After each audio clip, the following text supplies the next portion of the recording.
itu diambil oleh orang yang pengen punya istri lagi. Ini hati-hati, harus ingat kaidah itu, hifdzul maujud, menjaga yang ada, aula itu lebih utama min tahsilil maqsud, min tahsilil mafqud, daripada mencari yang belum ada. Hadirat muslimin Kiai Haji Imaduddin Utsman, pengasuh Pondok Pesantren Nahdlatul Ulum Kresek, Kabupaten Tangerang, Banten. Dengan segala hormat kepada beliau dihaturkan. Sallallahu ala Muhammad.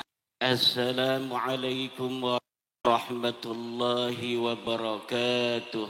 Lillahil malikil hakim, al-jawadil karimil azizir rahim. فاتر إليه واضح للقاصدين وعلى سيدنا محمد وعلى آله وأصحابه الطيبين الطاهرين. يا حي يا قيوم يا حنان يا منان يا ديان يا سلطان يا ذا الجلال والإكرام. اللهم اغفر لشيخنا الشيخ فؤاد هاشم. اللهم اجعلنا وأولادنا وأزواجنا وذرياتنا وطلابنا والراسخين العابدين حضرات المكرمين, keluarga besar Pondok Pesantren Buntet, para kiai, para pengasuh pondok pesantren, lingkungan keluarga besar Pondok Pesantren Buntet, wabil khusus para ulama andal kiram yang hadir pada malam hari ini, Wakil Presiden Republik Indonesia 2019-2024, Syekh Profesor Dr. Kiai Haji Ma'ruf Amin, keluarga besar Al-Maghfurlah Ayahanda Waliyillah Kiai Haji Fuad Hashim rahimahullahu wa radhiyallahu anhu, wabil khusus Gus Abbas dan Gus Faris serta para anak-anak beliau yang lain yang saya belum hafal. Mudah-mudahan semuanya dalam keberkahan dari Allah Subhanahu wa ta'ala.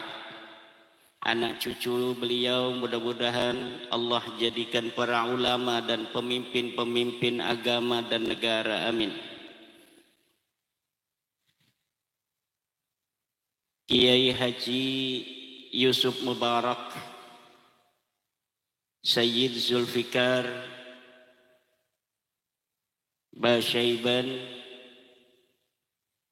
Kiai Haji Alawi Al-Bantani, Dr. Maman Imanul Haq, dan pada malam hari ini para bapak, para ibu hadir se-Indonesia, ketua-ketua perjuangan Wali Songo Indonesia tingkat provinsi.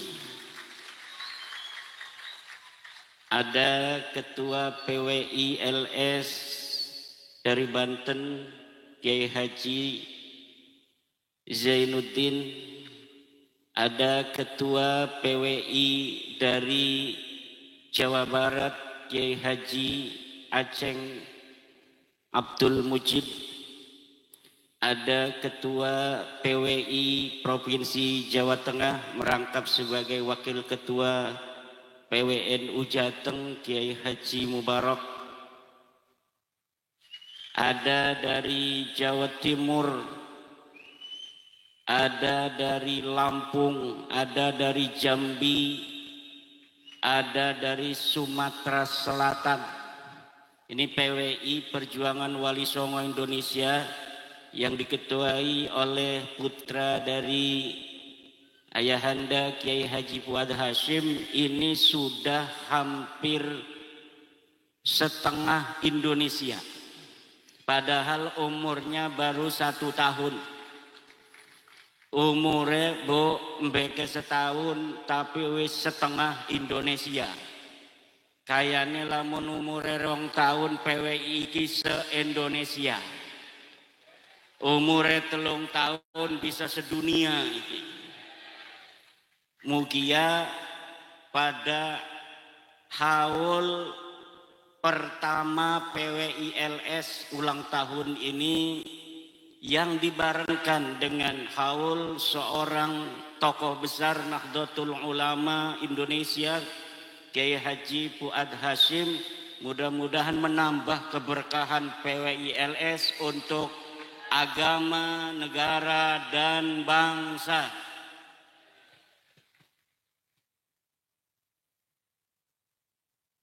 Ibu bapak hadirin ma'asyiral muslimin rahimakumullah. Yai Fuad Hasyim adalah tokoh besar Nahdlatul Ulama. Beliau semasa hidupnya pejuang yang merangkai konektivitas dari para ulama seperti yang telah kita dengarkan dari pemaparan yang mulia Profesor Dr. Kiai Haji Ma'ruf Amin tadi. Indonesia mempunyai hutang yang cukup banyak kepada pesantren buntet ini. Juga terlahir seorang putra yang telah mengukir sejarah di dalam mempertahankan kemerdekaan Indonesia yang sudah diraih. Tanggal 1945, 200.000 orang Jepang menyerah tanpa syarat. Kemudian akhirnya karena sesuatu hal 14 September Mbah 2 Surabaya. Kemudian 22 Oktober pengurus besar Nahdlatul Ulama PBN fatwa Mbah Hasyim pada tanggal 14 September itu. Untuk apa? Hifdzul Jud aula min tahsil yang telah ada. Ini adalah kewajiban untuk seluruh bangsa. Itu ditentukan 94 km oleh Mbah Hasyim, maka wajib bagi bangsa Indonesia Surabaya pada tanggal 10 November 1945 dari berbagai macam elemen bangsa. Dari pemuda, dari nasionalis, dari petani, dari buruh, dari tentara, dari polisi, dan dari santri. Kemudian, jadi Indonesia mempunyai hutang terhadap pondok pesantren bersejarah ini, yaitu bahwa pondok pesantren buntet telah membuktikan setiap generasi pondok pesantren dan rahimnya pejuang-pejuang untuk kemerdekaan, mempertahankannya, dan juga untuk menjaga kemerdekaan seperti Mbah Fuad Hasyim dan yang lainnya.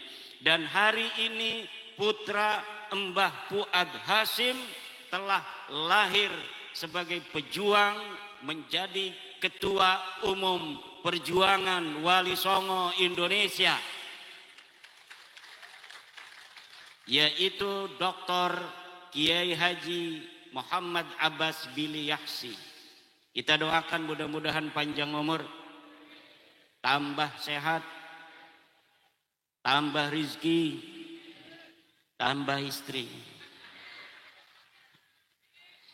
Ini saat tadi saya memberi kaidah usul fikih hifdzul maujud aula min tahsilil mafqud itu diambil oleh orang yang pengen punya istri lagi. Ini hati-hati, harus ingat kaidah itu, hifdzul maujud, menjaga yang ada, aula itu lebih utama min tahsilil maksud, min tahsilil mafqud, daripada mencari yang belum ada. Setuju ibu-ibu? Bu, sing kudung abang setuju ora? Sing kudung kuning setuju ora?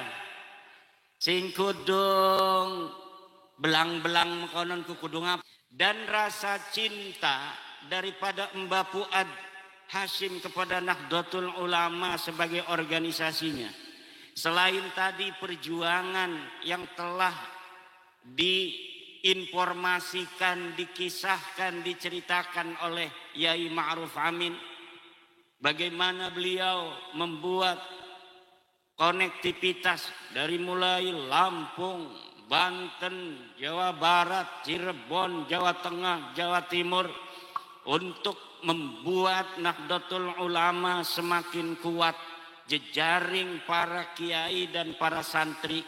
Juga Mbah Fuad Hasyim ini menerjemahkan cintanya dengan membuat syair.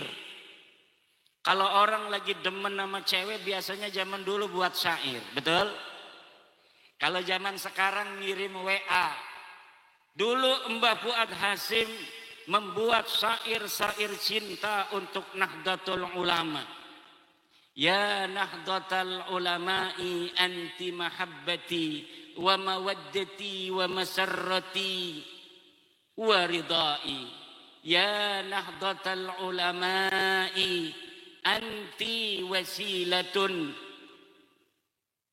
fi tamassukil juhala'i lil ulama'i. Ini adalah syair yang begitu indah. Ya Nahdlatul Ulama, wahai Nahdlatul Ulama anti mahabbati, engkau adalah cintaku, engkau adalah hatiku, engkau adalah nuraniku, engkau adalah sanubariku. Wa mawaddati, dan kasih sayangku, wa masarrati, dan kebahagiaanku, wa ridai, dan kerelaanku. Ya Nahdlatul Ulama, wahai Nahdlatul Ulama anti wasilatun, engkau adalah wasilah. Untuk apa? Fi tamassukil juhala'i lil ulama, untuk konektivitas orang-orang awam terhadap para kiai. Dulu para kiai di pondok punyanya jamaah, para kiai di masjid punyanya jamaah, punya kiai kiai yang ada di majelis taklim punyanya jamaah. Tapi kemudian ketika ada Nahdlatul Ulama, jamaah yang berlimpah ini kemudian dimetamorfosis menjadi jam'iyah. Jamaah yang mutafarriqah yang ada di pondok-pondok masing-masing kemudian disatukan dalam satu bendera penuh barakah, Nahdlatul Ulama.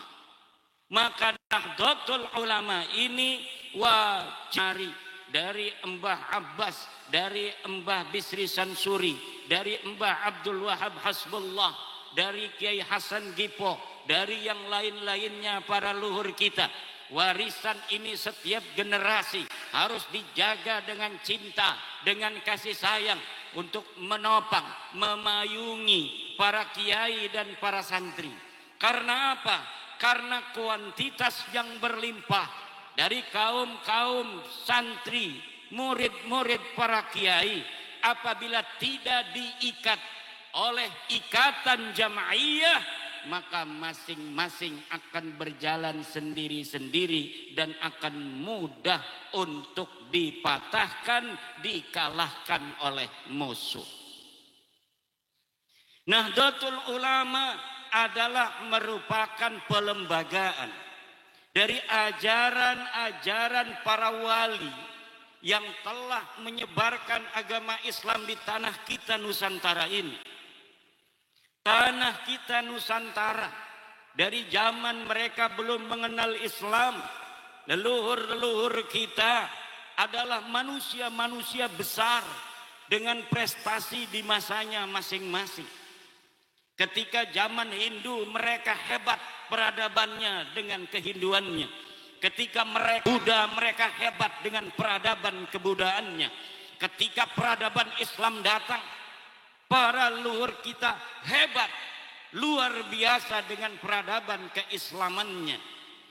Kemudian para wali songo datang dengan sapaan Islam, kalimat tauhid la ilaha illallah wa ma'adalika. Para tradisi diutus menyempurnakan akhlak yang sudah ada. Orang Arab punya akhlak, orang Eropa punya akhlak, orang Nusantara punya akhlak, berbeda-beda akhlaknya. Islam datang ke seluruh penjuru dunia itu liutammima makarimal, untuk menyempurnakan akhlak seluruh umat-umat lainnya. Wa kadzalika matan wasata litakunu syuhada'a 'alan nasi wa yakunar rasulu 'alaikum syahida. Bahwa kalian dijadikan ummatan wasata. Kata Syekh Nawawi, ummatan wasata ini adalah khiyaran udulan, umat-umat yang terbaik, yang adil. Jadi wasat pertengahan, moderat itu bukan orang yang tidak punya sikap. Ada orang yang bicara tentang tawassut wasatiyah, katanya wasatiyah itu tidak memihak sana, tidak memihak sini. Itu bukan tawassut, itu bukan wasatiyah, tetapi itu namanya tidak punya prinsip. Understand? Coba lihat masa-masa lalu. Tawassut bagi kita umat Islam itu tauhidul la ilaha illallah. Itu tawassut yang hakiki. Islam wasatiyah artinya Islam yang bertauhid, bersyirik. Yang namanya tauhid bertuhan satu itu adalah wasatun, pertengahan baina ta'til, antara tidak bertuhan ateis wa tasyrik dan bertuhan banyak. Lihat di dalam kitab Marah Dabid, tafsir munirnya Syekh Nawawi At-Tanara Al-Bantani. Bagaimana kita memahami ummatan wasata? Bagaimana kita memahami tawassut? Tawassut itu Islam itu tawassut. Kenapa? Karena orang Yahudi menjadikan Allah mempunyai sifat-sifat manusia.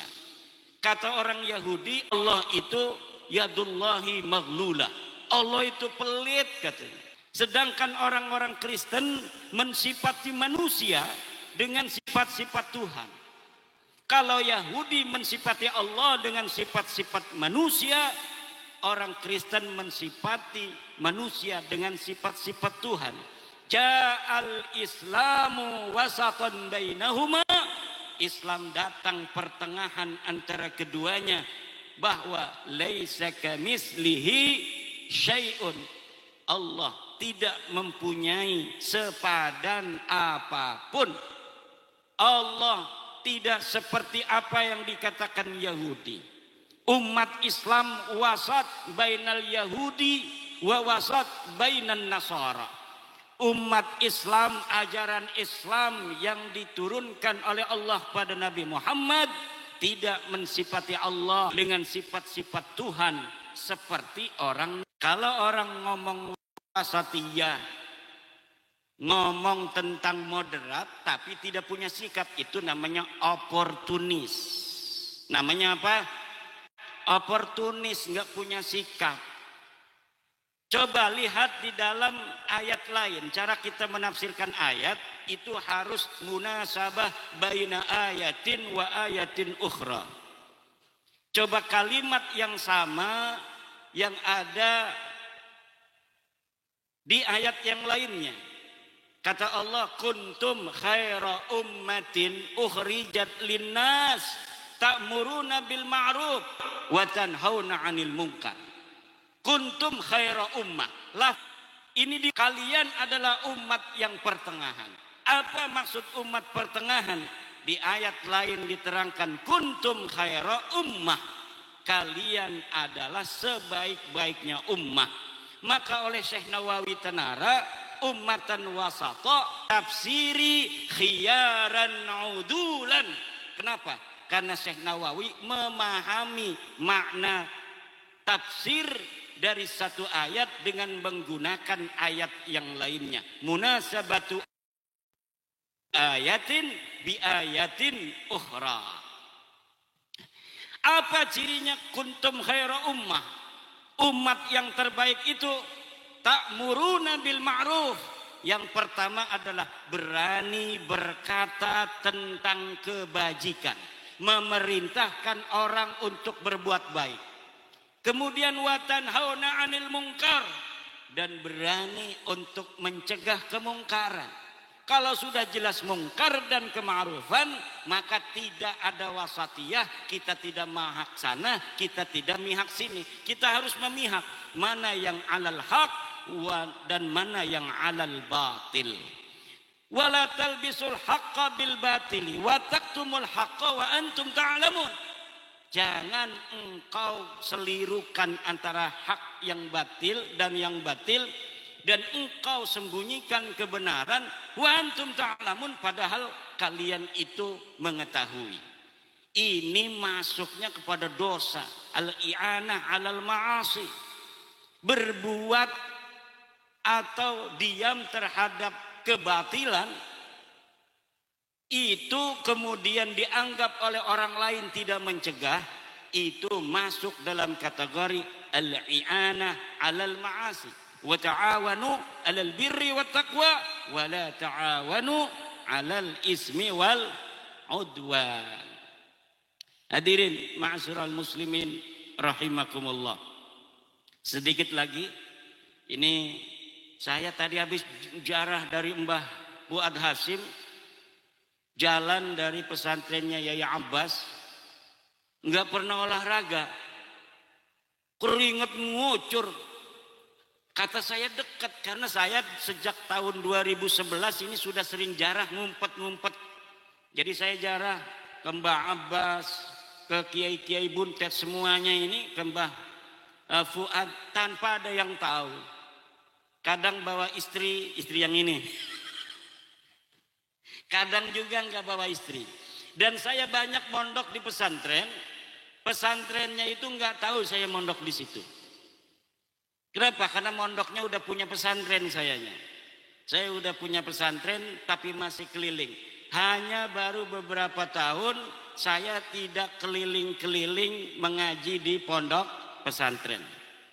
Kita berdoa mudah-mudahan Mbak Yai Fuad ditambah derajatnya oleh Allah Subhanahu wa taala. Allahumma ighfir lahu warhamhu wa'afihi wa'fanhu. Terima kasih, wallahu huwal muwaffiqu ila aqwami thariqin. Wassalamualaikum warahmatullahi wabarakatuh.